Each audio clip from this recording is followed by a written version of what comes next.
what makes one an exceptional presenter? Is it flashy visuals? Is it the tone of voice? Is it the actual message or content? Or does it have something to do with body language, our gestures, and our stance? Today, we want to talk to you about this latter point. How do we use our body effectively to communicate our message? Because we have so many great ideas here, but if they remain in our head, don't actually link up with the audience, our message will not have arrived. Our message will not have resonated with the audience.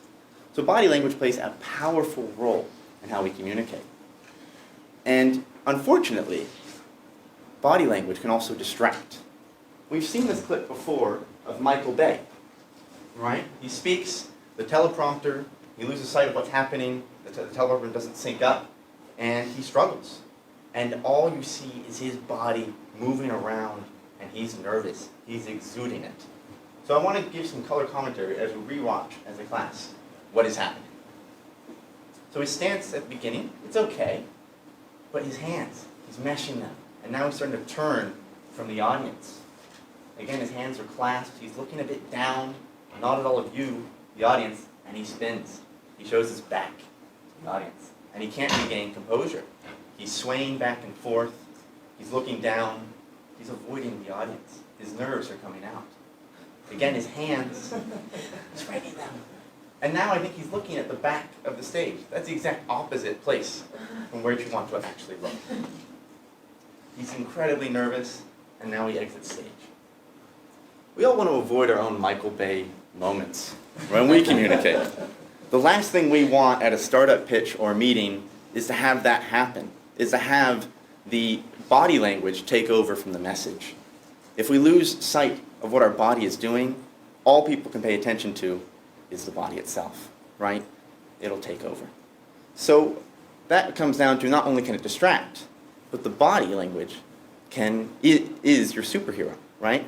That it can change, it's your superpower. Sorry, not a superhero. You're the superhero.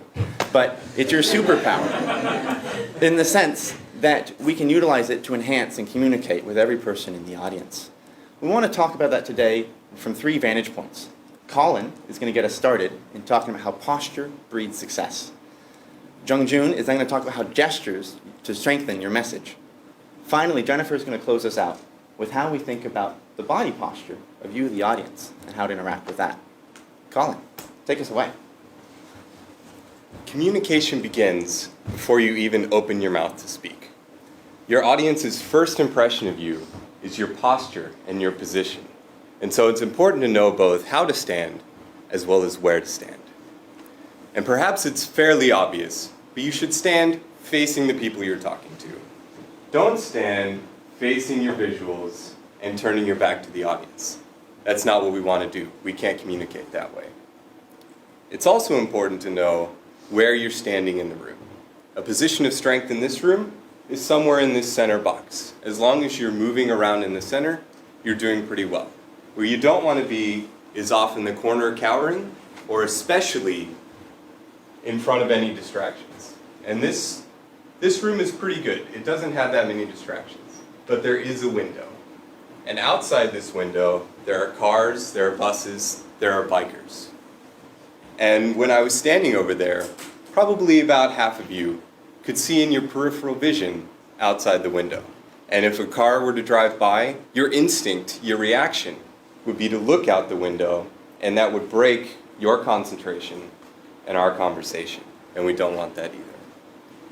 And now that you know where to stand, it's important to know how to stand.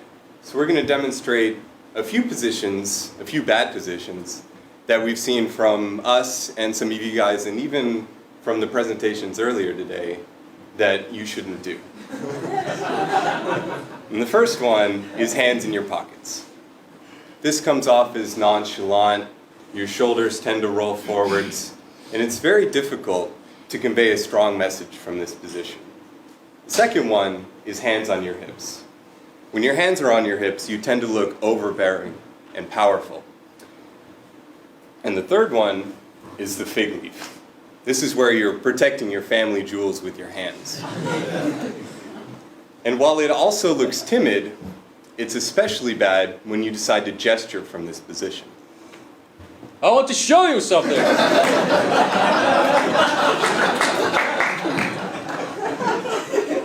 You look like you're flashing the audience, and that's not a good thing.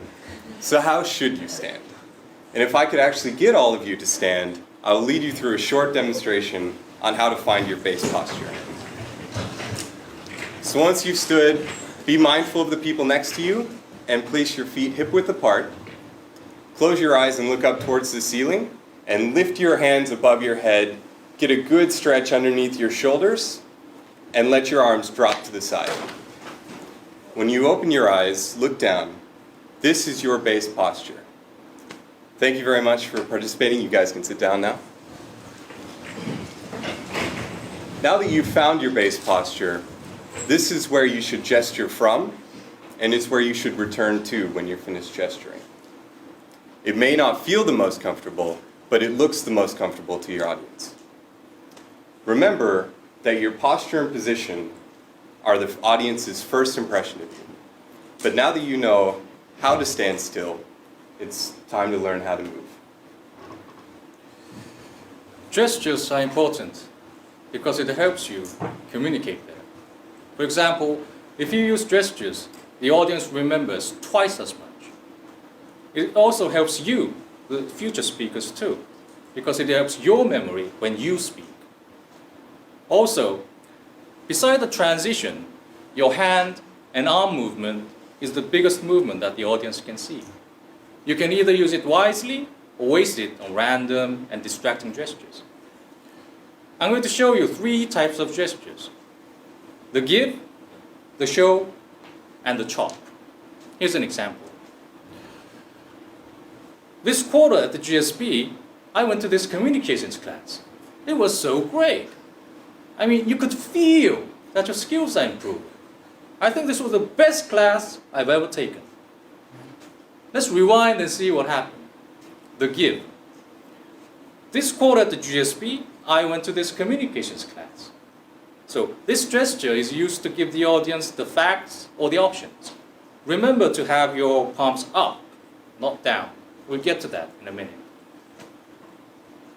The show. I mean, you could feel that your skills are improving. This kind of gesture has the largest variety, and your imagination is the limit. Just remember that the gesture and the message has to match. For example, you can't say, "Profits are rising," with a gesture like this. So, congruency and creativity. The chop. I think this was the best class I've ever taken. So, this gesture is used to deliver strong opinion. You can either use it one hand, or you can use both hands. You can use both hands and do a larger chop, which will deliver a stronger message. So, next time when you do gestures, think about these 3 types and plan ahead.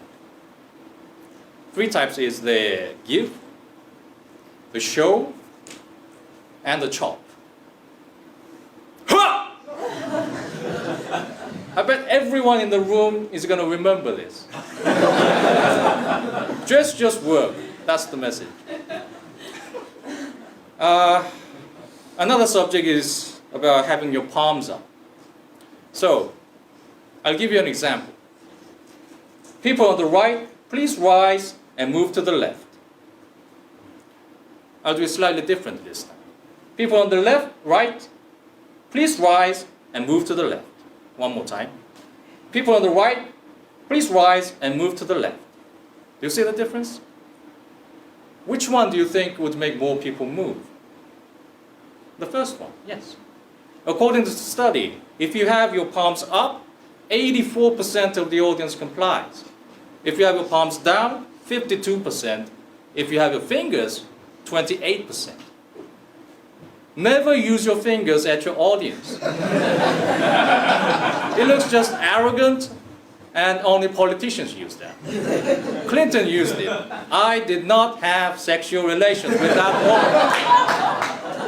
It looks bad back then, looks bad now. So never use it. And last but not least, avoid the T-Rex gestures.